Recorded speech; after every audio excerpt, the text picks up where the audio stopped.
So I'm going to leave the stage. I'm going to let Dan over here introduce our first act of the night, and boy, are you going to love it. All right, I just want to give one more round of applause. Thank you all. Thank you, Mike. It's a pleasure to be here on stage, and it's even more of a pleasure to introduce tonight's first presentation. Of course, Blackmagic is with us again tonight. And ladies and gentlemen, here to connect with you and tell you all about what's happening here at NAB Show with Blackmagic Design is Alexis Van Herpen.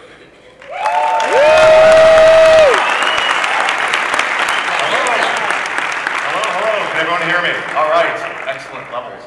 I am back again, and how about that? Another version of DaVinci Resolve is upon us. It's almost like a year has passed since I've been here. So this is a pretty big year for us, and it's kind of a really fun demo I've got for you, because the big news of the show is that we're introducing more editorial functionality in DaVinci Resolve 11. And I think you're going to like what you see. So we still care passionately about interoperability, and so we're doing this for a number of reasons. We want you to be able to import your project from any NLE you want to use. So we still work great with Final Cut Pro 10, great with Premiere Pro. We can bring in Media Composer projects. You can bring them into DaVinci Resolve, and when your client asks you at the 11th hour for that total re-edit that you feared they were going to want, you can just go ahead and use our built-in tool set to do a really nice re-edit and continue going forward with your round-trip project. We don't want you going backwards, we want you going forwards. And if you have a project that you're starting from scratch that you think would benefit from an extremely tight integration of editorial and really great color correction tools, then you can start your project from scratch in DaVinci Resolve 11, and we think we have a tool set that you're really going to like using. So I'm going to get right to it. If we can switch to my computer display, I'd like to show you some of these workflows I'm talking about. So I'm going to start out opening up Resolve, and I'm going to open up a brand new project because I want to go to the edit page and start by importing a project first. So I'm going to import an XML. I'm going to choose this Final Cut Pro 10 project, and I want to reconform it to the original camera, original media. So I'm going to click Ignore File Extensions, find my media, down here in the Paris folder, click OK, and just like that, I bring it in. And if I frame it up, you can see that we actually bring a lot of stuff in from Final Cut Pro 10. You can see we import titles now, we import a lot of different effects, and one of the first features I'd like to show you, if I open up our edit index, which is a list view of the timeline, if you're a finishing editor, I can open this up and sort and filter the edit index. So I'm going to show only the through edits, of which I have a few.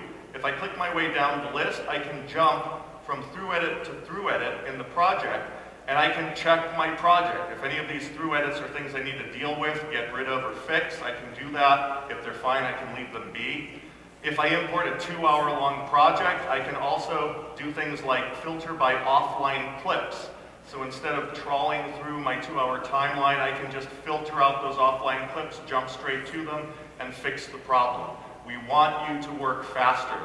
We want these things to not be so much of a chore. So if I close up my edit index, let's take a look at some other things that we can bring in our round trip. If I zoom in and select this clip, I can open up the inspector and show that we have a complete set of composite controls. We've got composite modes, opacity settings, you can do superimpositions, as many as you want. We have a full set of transform settings and cropping settings. So if you're importing these parameters from other NLEs, we bring it all in. And if you want to do these effects from scratch, you've got the controls right here. If I zoom into the timeline a little farther, I can click this control and open up a keyframe track. We now import and expose keyframes. So you can continue working with the animation that the editor provided you. And if you need to do more detailed work, we now have a built-in curve editor that's contextual to the timeline. It's married to the clip that you're working on. And it's a really nice design. I can select any keyframe. I have a set of buttons here to affect the interpolation.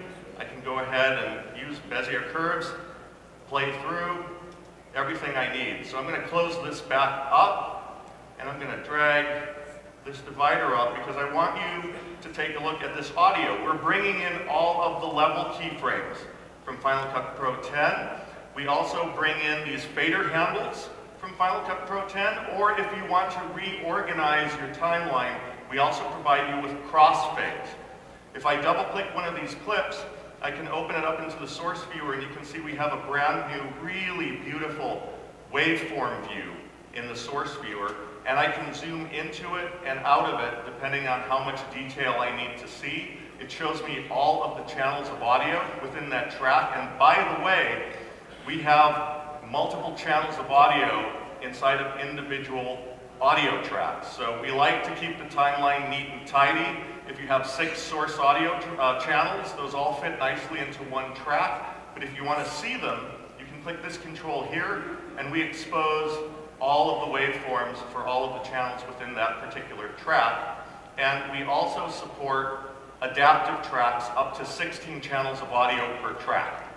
Or you can use strongly typed tracks if that's what you want to do. And with all of these controls, I can go up here to view and open up our audio mixer. We have a full audio mixer that exposes track level settings on top of the individual clip level settings. So you can mix at the click level or at the track level. And I can switch this to clip mode if I want. And now this is a clip mixer if that's the way I want to set my levels. And in track mode, this also has all my channel assignments, and I can dictate whether or not these stereo channels are mono or stereo.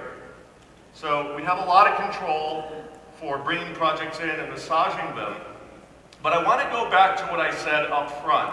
If you want to do something from scratch, I want to show you what that looks like in DaVinci Resolve 11. So I'm going to open up another project.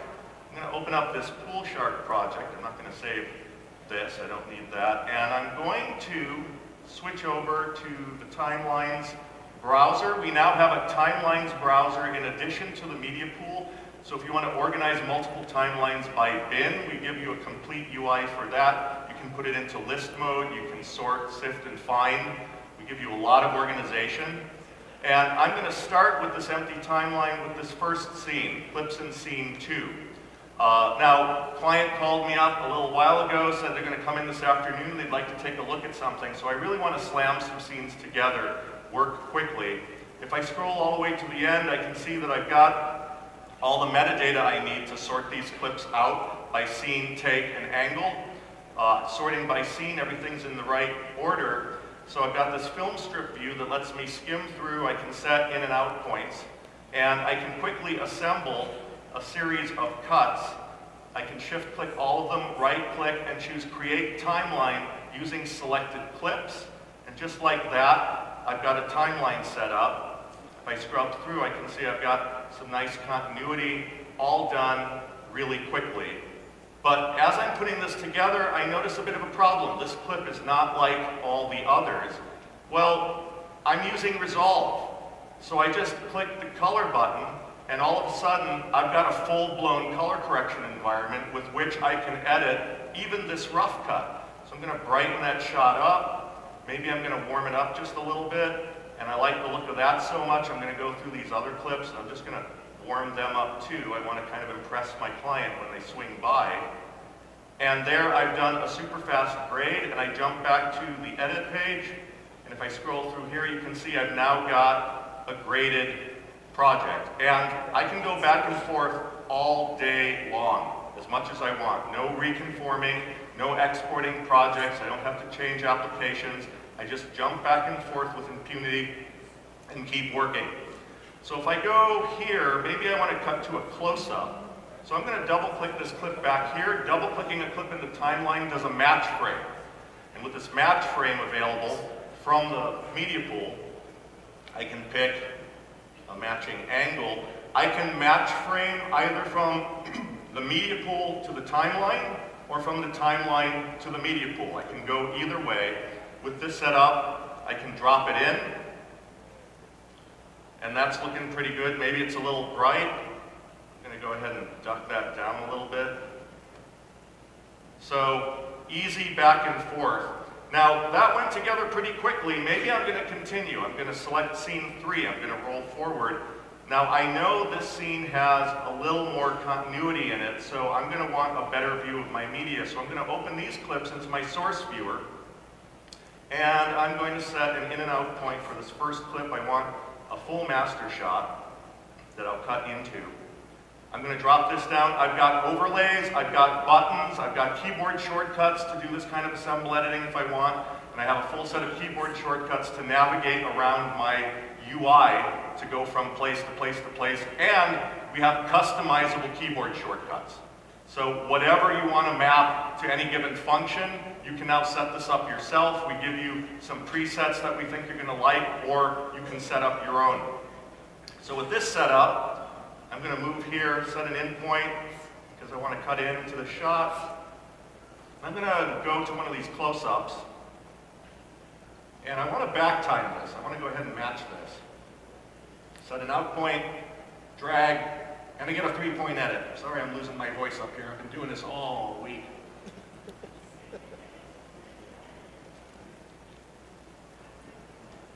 So I have the 3-point edit set up, and that's looking pretty good. Maybe if I don't like the continuity, I can select my trim tool, and I can go ahead and slip.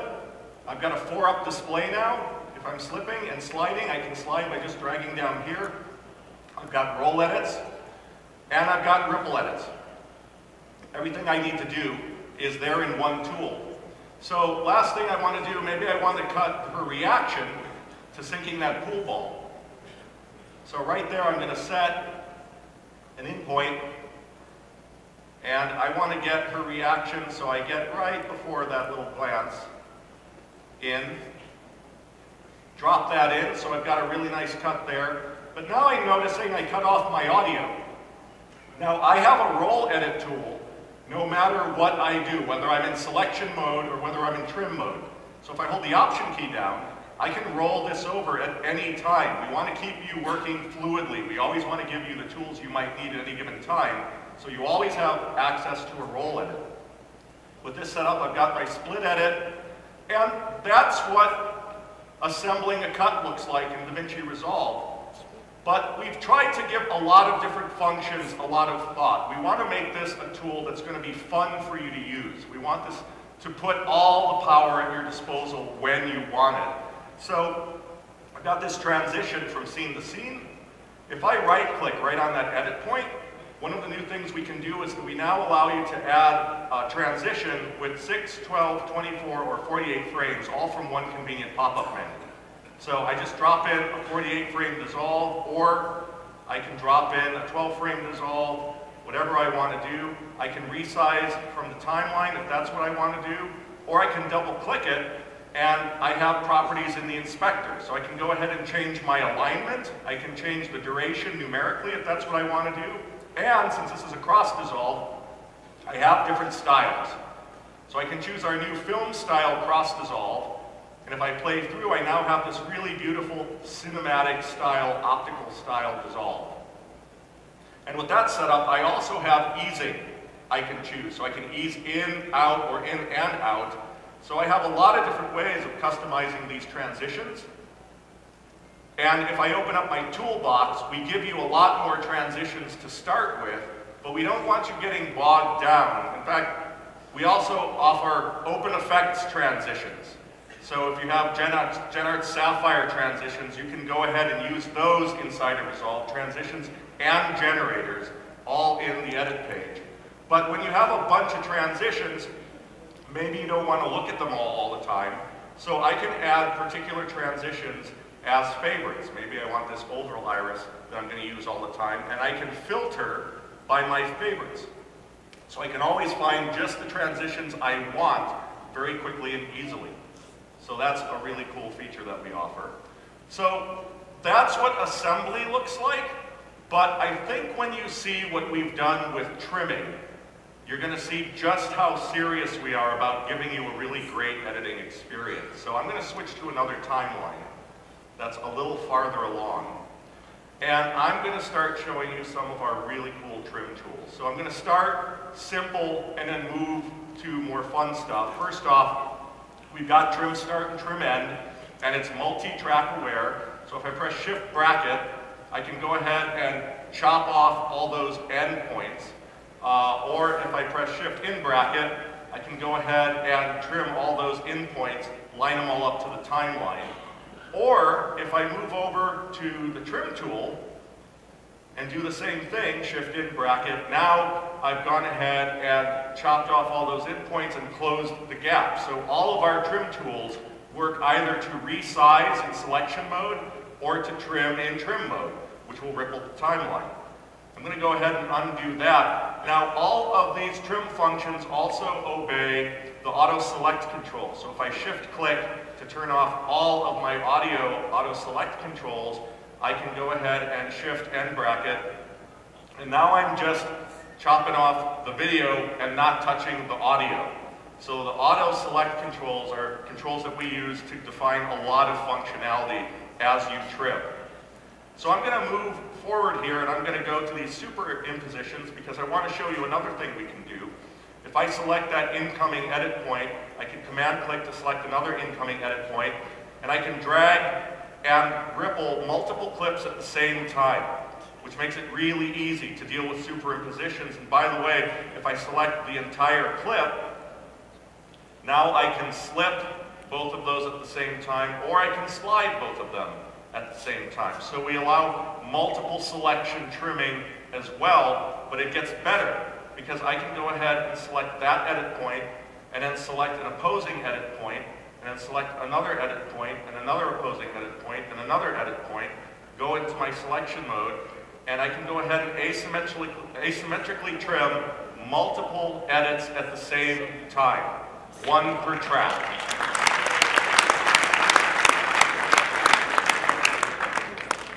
And it gets better. So I'm going to drop down here. I'm going to deselect everything. I want to frame up the entire timeline. We can do a lot of this stuff with keyboard shortcuts. We know a lot of you people want to keep your hands on the keyboard. You don't want to mouse around. So if I press the V key, I go ahead and select the nearest edit point. So now, if I hold the command key down and use JKL, I'm now dynamically trimming. Now I'm doing this as a resize, which isn't particularly exciting. Hold on. If I go to my trim tool, now I'm dynamically rippling the entire timeline. It's all live. I've got my 2-up display in real time. I can do it at multiple speeds. If I want to fast forward JKL trim, I can do that. And all I'm doing is holding down the command key and using JKL. There are no modes. There's not another trim window. You just do it right here. It's all live.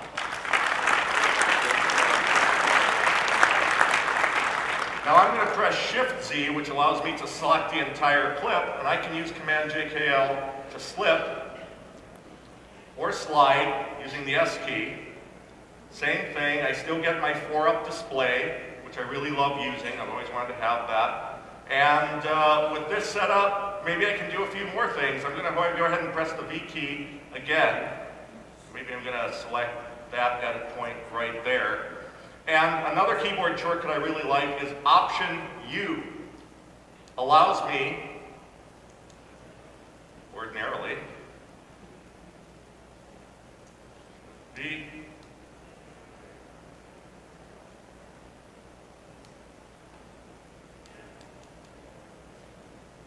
Did I mention this was alpha software? So we have a really cool, oh, I'm in blade mode. Interesting, I wonder if that is what the problem is. Option U, yeah, we go. So if I press, thank you. If I press Option U, I can switch between just selecting the video, just selecting the audio, or both. So if I want to do split edit, I can go ahead and select just that, and again, Command JKL to dynamically trim that around. And I have numeric trimming, which is not something we could do last year. So if I type +10 period, I can trim numerically. I can use that to move the playhead around. And I can do these things in combination. So with the trim tool selected, maybe I select that clip, and I select that clip, and I select that clip, and I can go ahead and slip them all together. So I think you'll find that our trim tools are incredibly powerful, and you're really gonna like using them. I mean, more to the point, this is fun. I've been demoing this all week, and I just love showing this. It's so fun to use. So that's a really good look at editing, but there's another really huge thing that we're doing this year, and that's collaborative workflow. And this is the first time we're showing it off. We haven't been able to show it at the booth. And to help me demo this, I'd like to welcome our Senior Marketing Director, Paul Ciccone, out on the stage. Some of you may know him already. And he's going to help me demo collaborative workflow. All right. So let's see if we can get this going. Now, this is a high wire act. This is all live. This is really happening. So I'm going to open up this Collaborate project. Now, if I right-click on it, all I have to do is make sure I've got collaboration turned on. And can we switch to the 2-monitor mode, please? All right. So I'm going to open this project up. And with this project open, I'm going to let Paul know, hey, I'm ready to do some editing.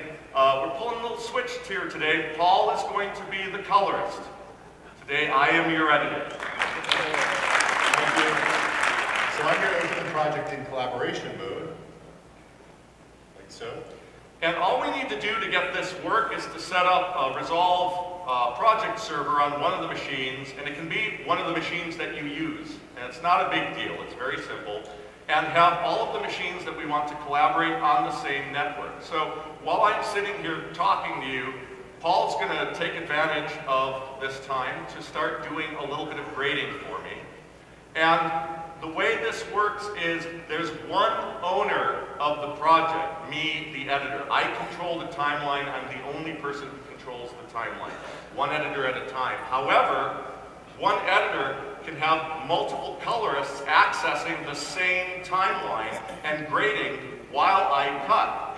And while he checks grades in, I get these red clip notifications letting me know that shots are being graded while I'm editing. And, you know, maybe I decide I want to select that bit there and delete it. You know, maybe I want to delete this clip altogether. So I'm going to say, hey, Paul, you might want to refresh your timeline because I just deleted something and I don't want you grading something that you shouldn't be wasting your time on. Thanks for letting me know. Yeah, well, you know editors. They're always changing things. So I'm going to reload the project. So he's loading those projects. Now, I'm a sad editor because I've got all this flat log-encoded material, but this little bell down here lets me know if these red clips didn't, that there are grades waiting for me to update. All of a sudden, just like that, I've now got grades happening. And while Paul's working, he can have multiple assistants drawing maths for him and doing other work for his grades that he can accept and check in. And I can also have an edit assistant in the media page, organizing media, setting things up, and entering metadata while I edit. So I can have a whole team working on a single timeline all at the same time. And if I don't want to have to check everything in, I can select auto update, and all of these changes just happen as soon as they're ready for me, and I just edit fluidly, and that's all it takes. So that's collaborative workflow.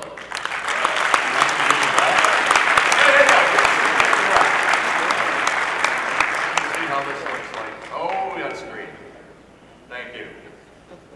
Everyone, Paul Ciccone. Thank you. So I'm going to leave you with 3 more features, because while I've been talking about editing all evening, we've shown a lot of love to colorists too. 140 new features in DaVinci Resolve 11. 70 of those are in the edit page. 30 of those are in the color page. So if you're a colorist, we're showing you a lot of love here. I want to show you 3 things that I think you're going to like. First off, these are camera raw clips. So I'm going to select this clip, go into the color page, and I'm going to go into the camera raw palette. This isn't new, but we've added some new things to it. I'm going to switch this to clip mode. I'm going to switch this to Rec 709 for a fast start, and I've just blown out my highlights. But we have new highlight retrieval. So I can just go ahead and roll that back. Let me make this a little bigger so you can see what I just did. I'm going to go ahead and roll that back. One slider, and I've just brought all that detail, all that extra latitude that ordinarily I couldn't fit in, just brought it in and feathered it in beautifully. I also have shadows that I can adjust. I also have a color boost, which is a vibrance operation, which works both positive and negative. And I've got mid-tone detail, which lets me add punch, both positive and negative, for a really cool soft look. So that's thing number one. Thing number two, I think you're gonna like this, especially if you do a lot of multicam. I'm gonna go all the way to the end of the timeline, and I've got this color checker chart, and now we have a color match function so that I can open up a color chart target. I can corner pin this into place, so no matter how the AC holds the chart, I can line this up, choose my source gamma, and with one button, I get a good starting point.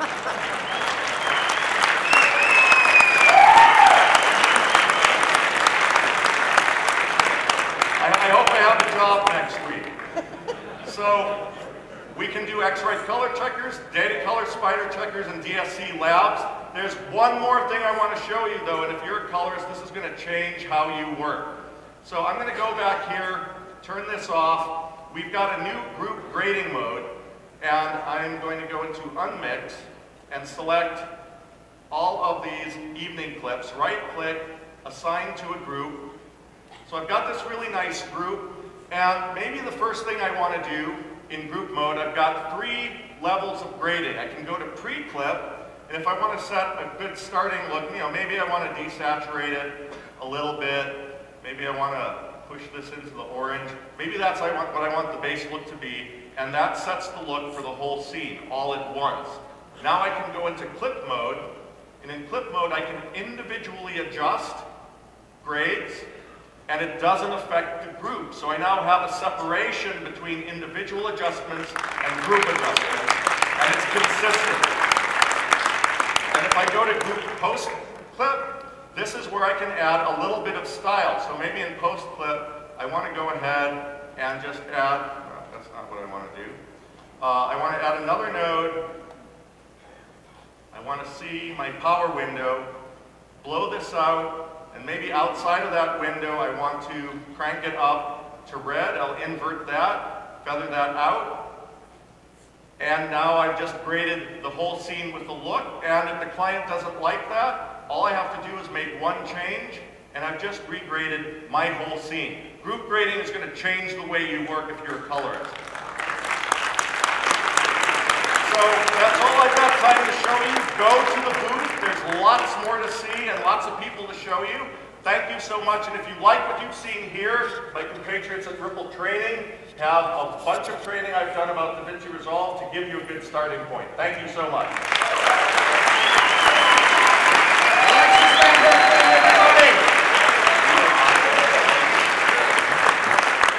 Alexis Van Berkman again. Ripple Training out there has got a whole bunch of stuff that you want to, if you want to ask a little bit more questions, and of course Blackmagic Design is out there.